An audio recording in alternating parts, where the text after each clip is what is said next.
ಸ್ನೇಹಿತರೆ ಎಲ್ರಿಗೂ ನಮಸ್ಕಾರ. ಇವತ್ತಿನ ಒಂದು ಸಂಚಿಕೆಯಲ್ಲಿ ನಮ್ಮ ಕನ್ನಡ ಚಿತ್ರರಂಗ ಕಂಡಂತಹ ಒಂದು ಅದ್ಭುತ ಚಿತ್ರ ವಾಕಿ ಚಿತ್ರಗಳ ಯುಗದ ಎರಡನೇ ಚಿತ್ರದ ಒಂದು ಮಾಹಿತಿಯನ್ನು ನಿಮಗೆ ನೀಡೋಕ್ಕೆ ಇಷ್ಟಪಡ್ತಾ ಇದ್ದೀನಿ. 1934ರಲ್ಲಿ ಸ್ನೇಹಿತರೆ ಈ ಚಿತ್ರ ಬಿಡುಗಡೆಯಾಗುತ್ತೆ. ಭಕ್ತ ಧ್ರುವ ಅನ್ನೋ ಹೆಸರಿನಲ್ಲಿ ಕನ್ನಡ ಭಾಷೆಯಲ್ಲಿ ತೆರೆ ಕಂಡಂತಹ ಎರಡನೇ ವಾಕ್ಚಿತ್ರ ಅಂತ ಹೇಳ್ಬೋದು. ಈ ಚಿತ್ರದ ಚಿತ್ರೀಕರಣ ಬಂದು ಮುಂಬೈನ ಅಜಂತಾ ಸ್ಟುಡಿಯೋಸ್ ಅಲ್ಲಿ ನಡೆಸಲಾಗುತ್ತೆ. ಭಾರತೀಯ ಪುರಾಣ ಕಥೆಯನ್ನು ಆಧಾರವಾಗಿಟ್ಕೊಂಡು ಈ ಚಿತ್ರಕಥೆನ ಸಿದ್ಧಪಡಿಸ್ತಾರೆ. ಇನ್ನು ಬ್ರಿಟಿಷ್ ಫಿಲಮ್ಸ್ ಸೆನ್ಸಾರ್ ಬೋರ್ಡ್ನಿಂದ ಈ ಚಿತ್ರ ಒಂದು ಪ್ರಮಾಣ ಪತ್ರವನ್ನು ಪಡೆದುಕೊಳ್ಳುತ್ತೆ. ಇನ್ನು ಈ ಚಿತ್ರ ಬಂದು 3 ತಿಂಗಳ ಕಾಲ ಚಿತ್ರೀಕರಣಗೊಂಡು ಬಿಡುಗಡೆ ಆಗುತ್ತೆ.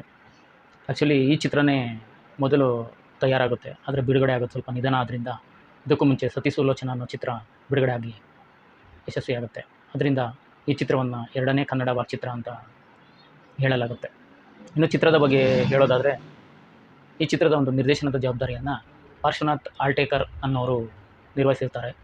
ಹಾಗೆ ಜಯವಾಣಿ ಟಾಕೀಸ್ ಸಂಸ್ಥೆಯ ಡಾಕ್ಟರ್ UL ನಾರಾಯಣ ರಾವ್ ಅನ್ನೋರು ಈ ಚಿತ್ರವನ್ನು ನಿರ್ಮಿಸ್ತಾರೆ.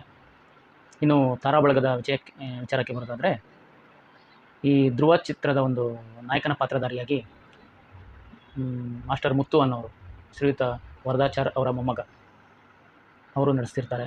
ಹಾಗೆ ಲಕ್ಷ್ಮೀಬಾಯಿ ಅನ್ನೋರು, ಟಿ ದ್ವಾರಕನಾಥ್, HS ಕೃಷ್ಣಮೂರ್ತಿ, ಹಾಗೆ ಟಿ ನಾಗೇಶ್ವರಾಯರು ಮುಂತಾದವರು ನಡೆಸಿರ್ತಾರೆ ಈ ಚಿತ್ರದಲ್ಲಿ. ಈ ಚಿತ್ರದ ಒಂದು ಸಂಗೀತವನ್ನು ಹಾರ್ಮೋನಿಯಂ ಶೇಷಗಿರಿ ರಾವ್ ಅನ್ನೋರು ನೀಡಿರ್ತಾರೆ. ಹಾಗೆ ಸಾಹಿತ್ಯವನ್ನು ಖ್ಯಾತ ಸಾಹಿತಿ ದೇವುಡು ನರಸಿಂಹಾಚಾರಿ ಶಾಸ್ತ್ರಿ ಅನ್ನೋರು ನೀಡ್ತಾರೆ.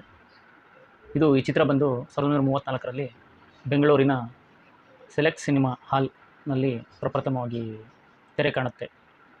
ಹೀಗೆ ಹಲವಾರು ನಮ್ಮ ಕನ್ನಡ ಚಿತ್ರರಂಗದ ವಿಶೇಷ ಸಂಗತಿಗಳನ್ನು ನಿಮ್ಮೊಂದಿಗೆ ಹಂಚಿಕೊಳ್ಳೋಕ್ಕೆ ಇಷ್ಟಪಡ್ತೀನಿ. ನಮ್ಮ ಪವರ್ ಡ್ರೀಮ್ಸ್ ಕನ್ನಡ ಚಾನಲ್ನ ನಿರಂತರವಾಗಿ ನೋಡ್ತಾ ಇರಿ, ಆಶೀರ್ವದಿಸಿ, ಹರಸಿ, ಸಬ್ಸ್ಕ್ರೈಬ್ ಮಾಡ್ಕೊಳ್ಳಿ, ಬೆಲ್ ಐಕನ್ ಒತ್ತಿ. ಇನ್ನಷ್ಟು ಸ್ವಾರಸ್ಯ ಸಂಗತಿಗಳೊಂದಿಗೆ ಮುಂದಿನ ಸಂಚಿಕೆಯಲ್ಲಿ ಬರ್ತೀನಿ. ಅಲ್ಲಿವರೆಗೂ ನಮಸ್ಕಾರ.